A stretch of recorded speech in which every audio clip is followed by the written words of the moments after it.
Hi, everyone. I'm Sunny. I'm Rachel. And I'm Rox. And this is Literature on the Rocks. Oh my God. That was so cheer forward this morning. I don't know, just something about it made me feel like, go Liddy. Bringing back memories over there, huh? Yeah, it did. I enjoyed it. How is everyone today? Getting over being sick. Oh, yeah, it's going around. Oh my gosh. Yeah, the baby was sick.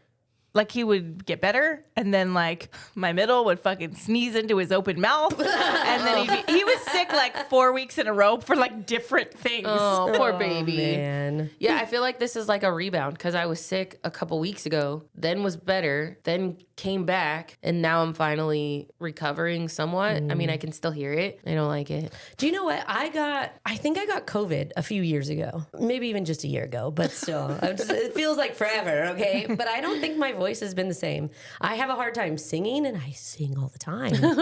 You know it, right? But I, like, even putting my kid to sleep at night, I'm like, twinkle. He's like, no more songs, Mommy, no more songs. Can we just watch something on Instagram, Mommy? I mean, odd because that's how I sound all the time. My kid's used to the squeakiness. Your daughter enjoys it? Yeah, she's Like, soothing. My son's like, shh, shh, shh, shh, Mommy. I'll sing now. I think after this one, though, my voice got jacked up. It has felt so raspy and, like, You need to lube those deeper. cords, girl. Yeah, I've Ever been looking since. up what we can do to To lube your cords? yeah, to lube the cords. Unless the people love this raspy voice, I'll keep it. Yeah. Tell us if you like this sound. Wow. We all know gonna Rachel's really good at it. Yeah, she's all, Yeah, girl. why can't we do that when we're pretending to be men in books? Oh, I think it's this. It's you performance down, baby. anxiety. Performance anxiety.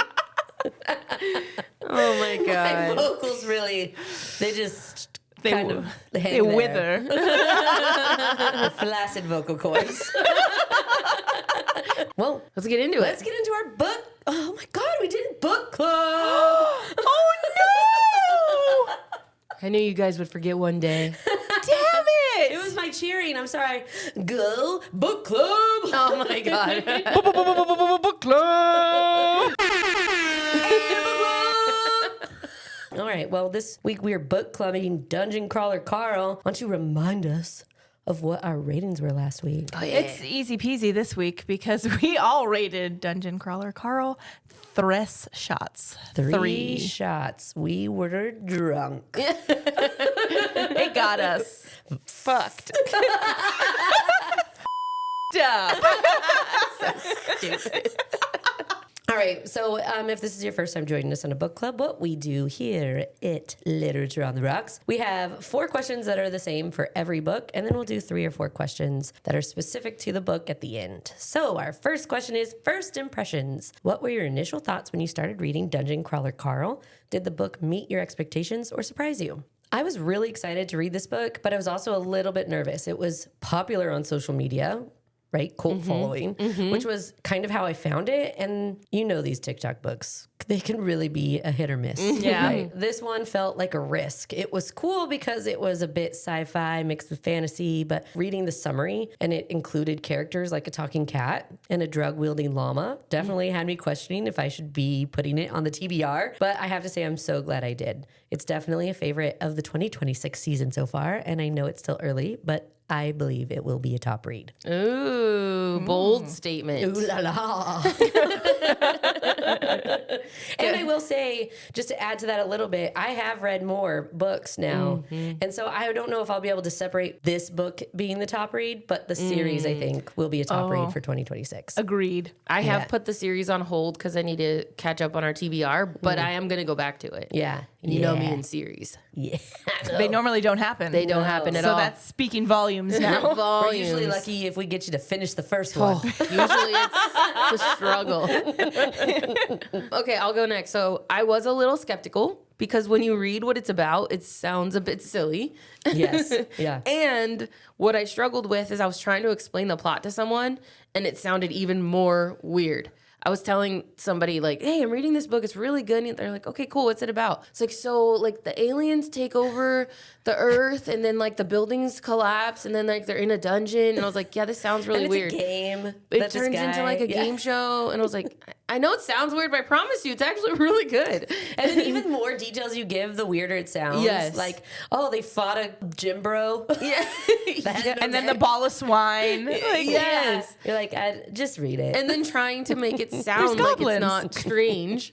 Yeah. Oh, and the person's looking at me like, that sounds Like, weird. what the fuck are just you gotta into, read it. rocks? Yeah, right? And I was like, I promise you, just read it. It's good. But ultimately, it did surprise me. Sunny was excited about the book. I didn't want to be disappointed about it, but it definitely didn't disappoint me. So much so that I went on to read two more books. And as I said earlier, I don't do series. So good job, Matt Dinniman. It was the first book of its kind for me.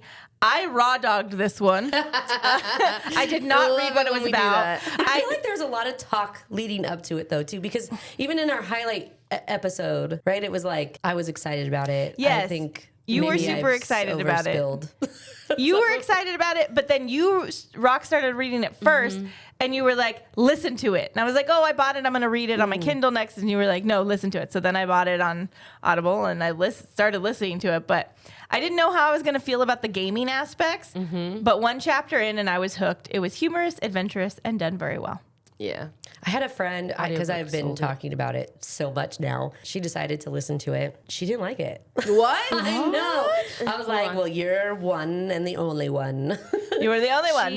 She didn't like the gaming aspect of it, which I was like, I kind of enjoyed it, but I can understand someone not liking it. Because they don't understand it.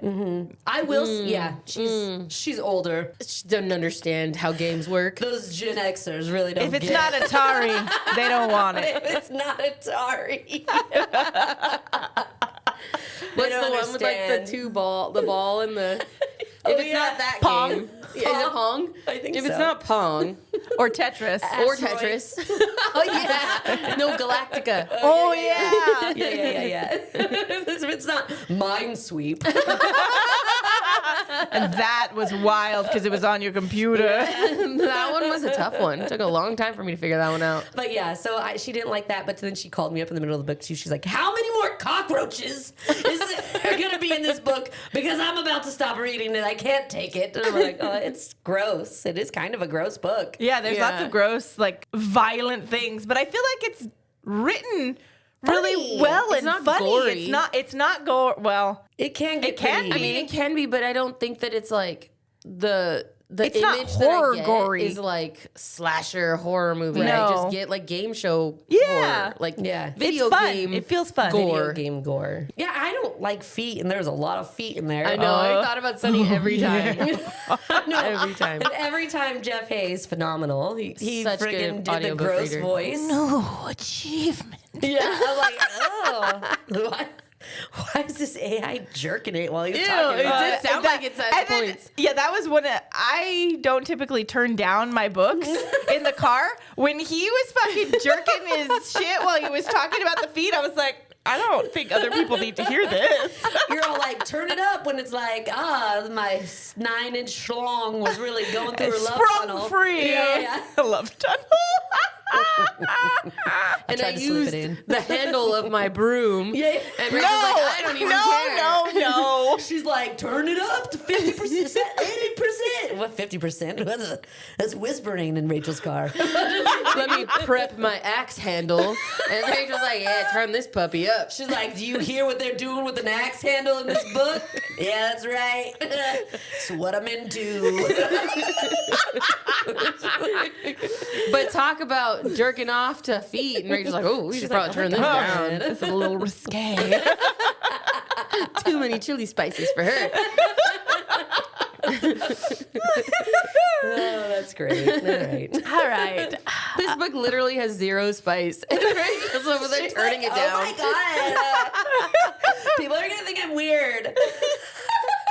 Yeah, if you drove next to a car and somebody was like, "Get that foot, daddy," you'd be like, "What the fuck is going on in that car?" Just flash your only feet in the window. Missed opportunity for marketing.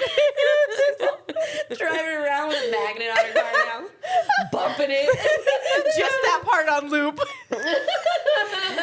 You're gonna get such an array of subscribers because they're gonna be like, that man is pleased with those feet.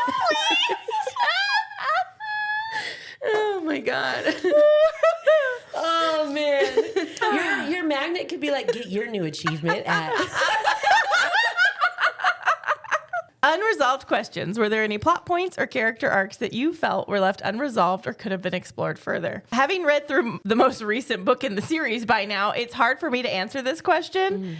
So thinking back, I kind of wondered about random comments that they made throughout the book, like when he was riding on the goblin chopper copper, and he was like, oh, my absent father loved motorcycles. Why the fuck did you bring that? Is that going anywhere? And if you've read, you now know.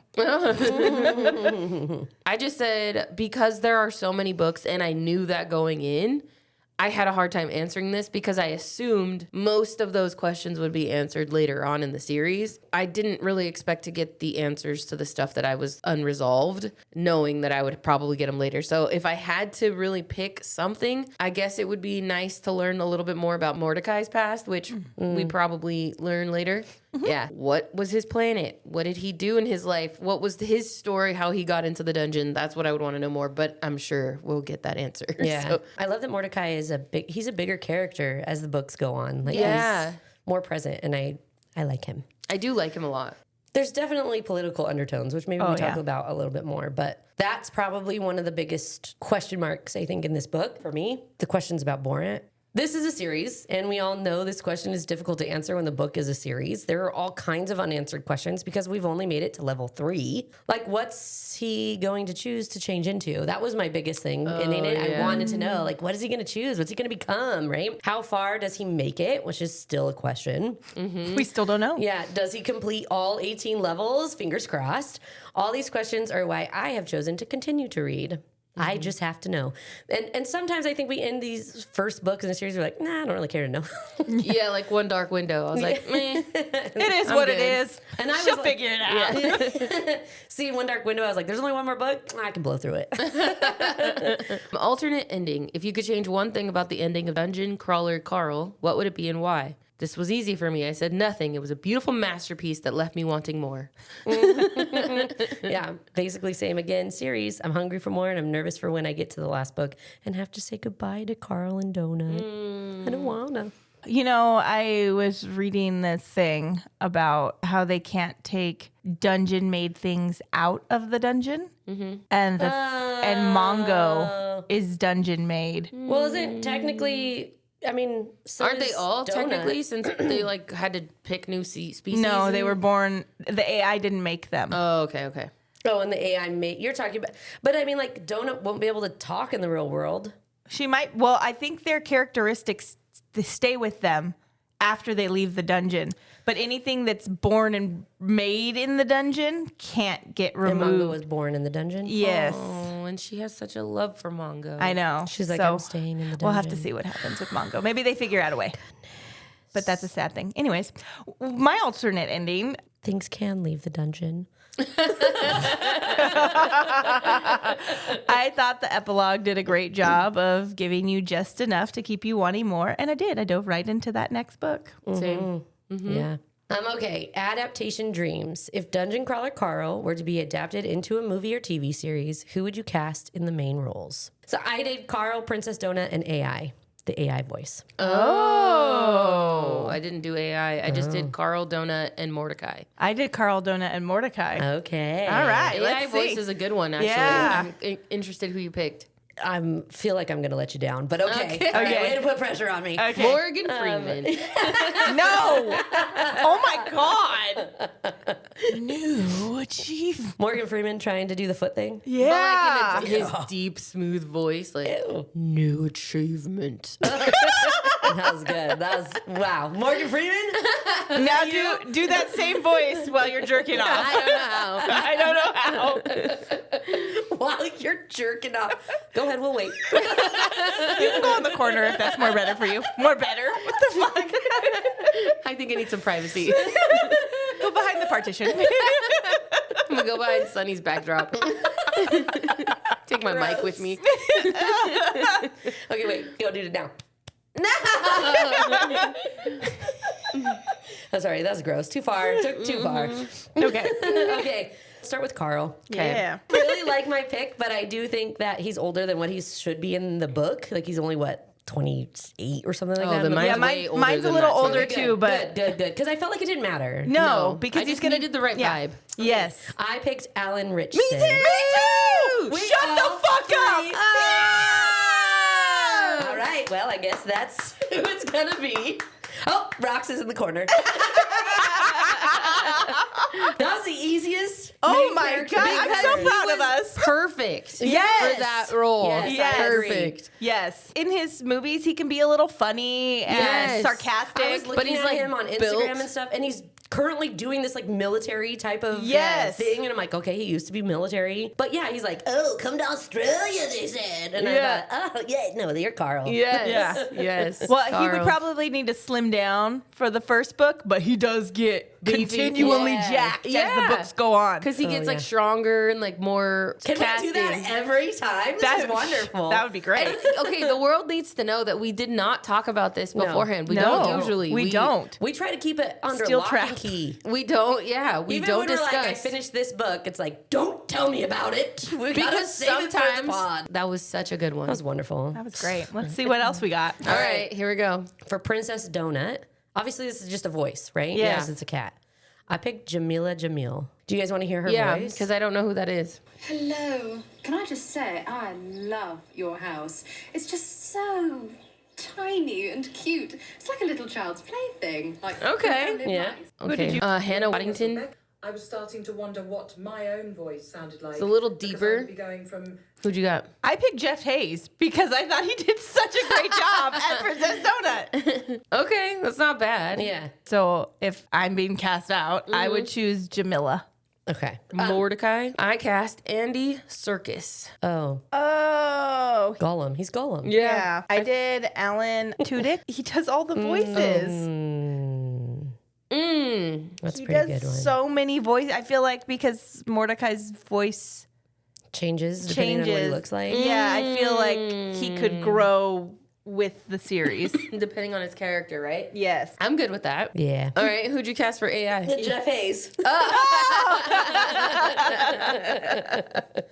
Well, we could just put him for both Donut and. Donut. No, he would do good as the AI. The AI. I mean, yeah. he did he did a great job with all the voices. He really did. Do you know what they're actually? You know that that's the rights got purchased, and they're going to make a TV show out of it. Oh, I'm so really? excited. Oh, Seth that's gonna be MacFarlane is one of the producers. Nice. But there was all this debate about how people think that it should be not a live action thing; it should be a cartoon. And then Jeff I'm Hayes on the could do fence all about the it. Yeah, Yeah, I couldn't then decide you how it only felt. need one actor, and it is Jeff Hayes all Yeah, over again. He's doing all the things. He's just like redoing the book, but for TV. Yeah, just take the book recordings and put it to the TV. Yeah, seriously. Yeah, so I thought it was an interesting debate that's happening currently online because their argument is that it would be too goofy, like to make it a real live. No, that's what Thing. I feel Hollywood like it would is. be They could really fun. make it cool. I know, I feel the same way. I think I like the idea of it being real, And once Yeah. they adapt it, but there'd it's be not so going to much be AI identical stuff, right? In it, Like, yeah. It's not going to be the identical book. So Which practically a it never cartoon. is. so people anyway. have to get ready for that. I mean, we fucking made a movie about wizards flying. Like, Are you talking about Harry yeah, Potter? I'm talking about I Harry wasn't sure. There's Potter. so many. So, and it was badass. so why couldn't we do live action dungeon crawler? I mean, Yeah. there's all kinds of crazy stuff inside Harry Potter that doesn't exist, and they used animatronics and AI. I mean, and- there's a ton of like Lord of the Rings. Right. Freaking- I think it would be cool. I think still. it'd be great. I I think it say would be. live action. Don't make too. it a cartoon. Me too. I stand strong. It's been decided. I do think that if it's live action, it's probably going to be a little bit cartoony anyway, since I don't think there's going to be a ton of real, like Carl and maybe the crawlers will be real people Right. until level 3 when they change who they are, and then maybe there's more Yeah. AI to them. All right, Ice Drop is Carl is Alan Richson, Princess Donut is Jamila Jamil, Mordecai is Alan Tudyk, and AI is Jeff Hayes. I love it. All right. Refusing to be broken. Carl repeatedly tells himself that the dungeon will not break him, revealing how much Borant is trying to control the players. How did that mindset land for you as a reader, and did it connect to moments in your own life where you felt trapped in a situation but determined not to let it change who you are? Let's see if I can make this through all the way. Oh, no. No. Okay. All right, here we go. I mean, I'm proud of you, girl. Yeah, you got this. But thank you for being Here we go again. Thank you for being so honest. I said yes deeply. Carl's mantra hit me in a way that felt almost too personal because I've lived through that kind of quiet defiance. I've been diagnosed with multiple crazy things, but when I was diagnosed with heart failure, I was terrified.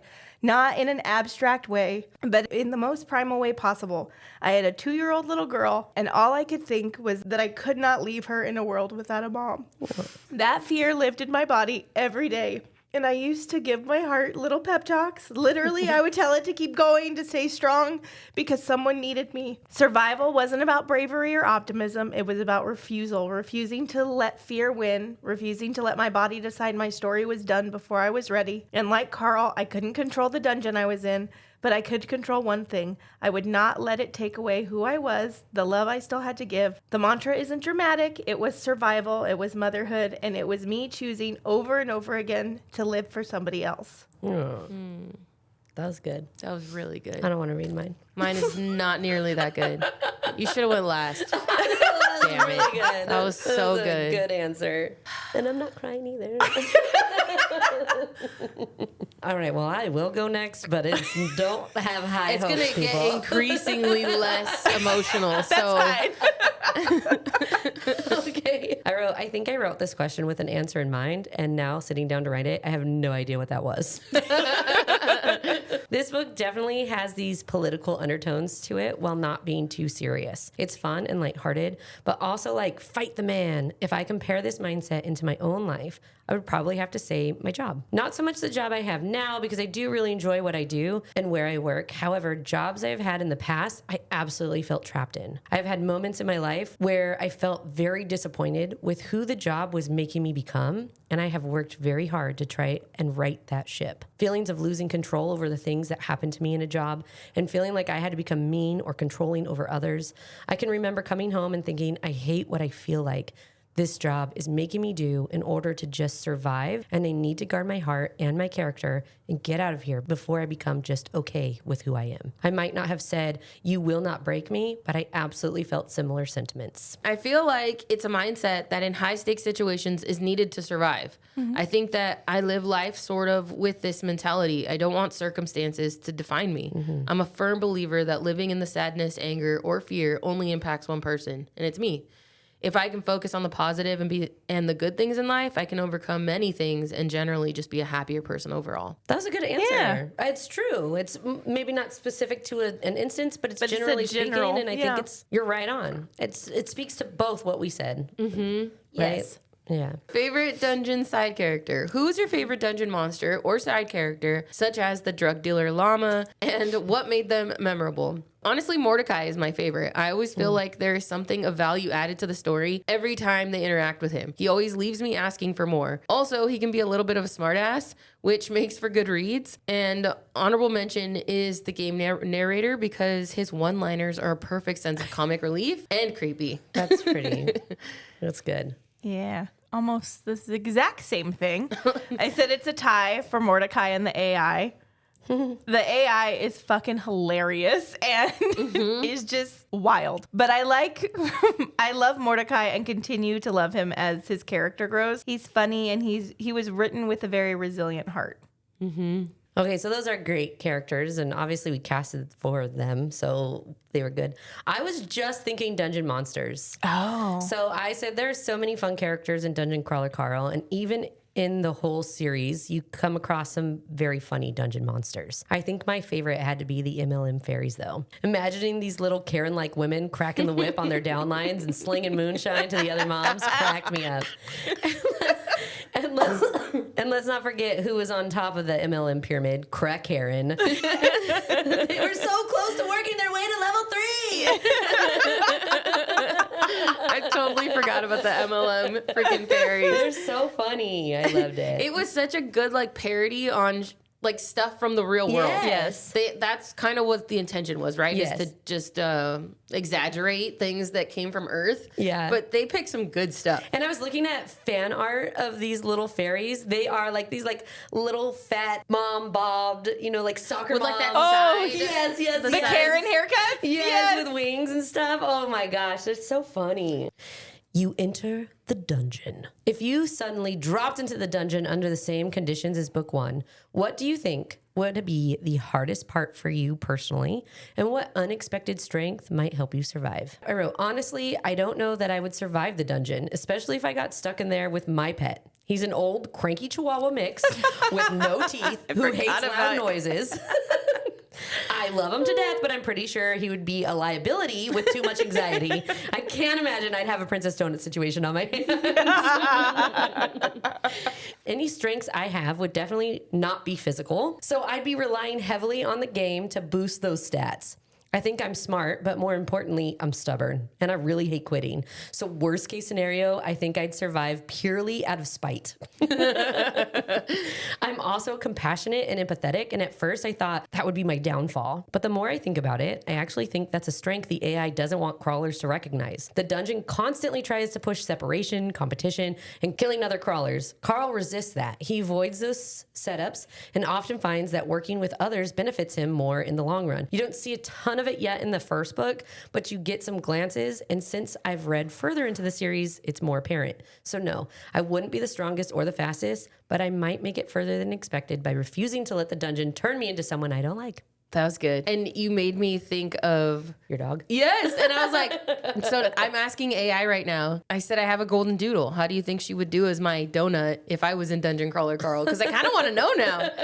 So we'll see what it says. But Gatsby would fail me. because Juno's definitely like a lover, not a fighter. Yeah. So I don't know. She'd probably be a liability for me too. I guess Gatsby is a little bit of a fighter, but also any loud noises, he'd be like, shut up, you're gonna get us killed. Yeah, Juno would out me because she'd hear something and be like, Yeah, like, yeah. shut up, woman, we're trying to hide.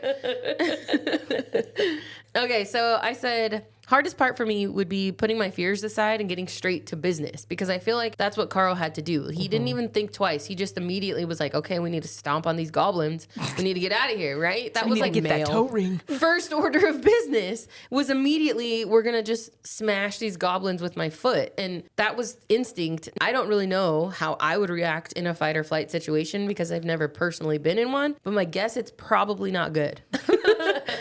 But once I get my wits together and realize it's this or die, I think I would surprise myself in what an unmatched ability I had to hide until the next level opens. Also, in all seriousness, I'm a people person, so that might be a deficit and an advantage. I would be Carl bringing along the old lady out of my kind heart, but however, it could also gain me some friends with some skills. So overall, while it might be my detriment, it might be my superpower in there too. Do you know what? Also, just at 2:35 in the morning, I'm not going in that dungeon. I definitely got squashed in my house. Serious, my ass was I asleep. was asleep or snuggling up a kid, right? Yes. So I took this as like, for some reason, my family was outside and we walked in to the dungeon. So I said the hardest part for me wouldn't be the monsters. It would be walking into the dungeon and having my kids like zapped Yeah. away. I think that kind of loss would be instant and brutal. And everything after that would feel like surviving with an open wound. But an unexpected strength that would keep me alive is peak mom energy, weaponized exhaustion, and unkillable stubbornness. Right. I've functioned on no sleep and panic before, so I know how to keep moving when terrified, how to compartmentalize fear until later, and how to run on fumes if someone I love needs me to. The dungeon would think it's breaking me, but really it would just be unlocking my final form. Sarcastic, spite-powered, and profoundly inconvenient to kill. If surviving is what gets me back to my kids, then congratulations, the dungeon just spawned a boss fight it is wildly unprepared for. Yeah. Oh my Did the god. kids get zapped away? Yes, they don't let kids into the dungeon, so they like How did zap them. Frank kill his daughter then? Frank and the girl. She's was an older. adult. She was old of age. She was like 17, but Oh, like I thought little she was only, kids like, get 12. get zapped to this like nursery style place is what they were describing in later things. Okay, good. Honestly, Pregnant women I mean, I don't want. and kids get zapped out. Nobody wants to watch a pregnant woman die, huh? No, Well, the universe does not like that. do you want to hear what Oliver Sure. thinks of Your chat? Yeah, sure. of Juno in the dungeon? He says, well, it said, "Oh my God, your golden doodle as a Princess Donut. Honestly, she'd be chaos with a halo. Here's how I see it. First of all, unlike Donut's regal menace, your doodle would be pure moral support. She'd accidentally trigger traps with her enthusiasm. Yes, but she'd also boost your stats just by existing. Bottom line, Princess Donut equals calculated queen of destruction. Your golden doodle, beloved dungeon mascot with accidental plot armor. You'd be sweating strategy, she'd be living her best life, and the galaxy would absolutely adore her." That's probably accurate. So maybe you'd get monster allies. So how are we feeling about our ratings still? Ugh, I actually change it. I'm a Me 1. too. Wow. Just kidding. If I could give it more than 3, I would. Same. Especially after talking about it. Like I still I ready still to love go to it. the next one. Yeah. Exactly. I still love it and want more people to read it. Yeah. Agreed. That's a wrap on our Dungeon Crawler Carl Book Club episode. If you survived the dungeon with us, debated the AI, and questioned your own moral compass along the way, congratulations. New achievement! Book Club Chaos. Next week, we're switching gears and summarizing Lie to Me by Molly McAdams, so make sure you're subscribed because we're here for you every Wednesday. Yep. If this episode earned 5 stars in the dungeon rankings, go ahead and rate and review the podcast. Princess Donut demands it. And honestly, we're not brave enough to say no. Party status, alive, barely. Loot, questionable. Fun, undeniable. If you love Dungeon Crawler Carl, follow @LitOnTheRocksPod on Instagram and TikTok and head to literatureontherocks.com for your next quest. Until next time, system message. Hydration recommended. Alcohol encouraged. Cheers! Toodaloo! Bye.